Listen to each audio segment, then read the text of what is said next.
கோயில் புனிதமானதுதான். என் தாயை விட புனிதமானதா?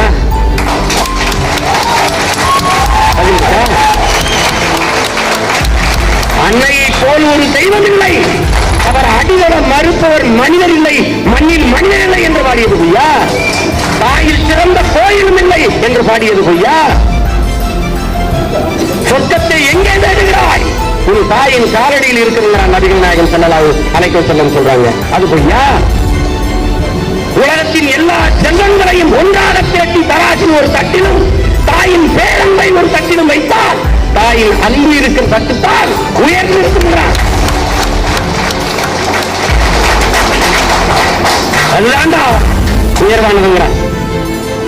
ஆணின் அனைத்து வெற்றிகளுக்கும் காரணம், ஆண்களின் எல்லா பெருமைக்கும் காரணம் பெண்கள் தான்கிறார் வியாசர். நான் இதுவரை பெற்ற வெற்றிக்கும் இனிமேல் பெறப்போகிற வெற்றிக்கும் என்னை பெற்று வளர்த்த என் தாய், நான் தெய்வமாக மதிக்கும் என் தாயே காரணம் என்கிறான் ஆபிரகாம் லிங்கன். என் தாயை விட புனிதமானதா கோயில்?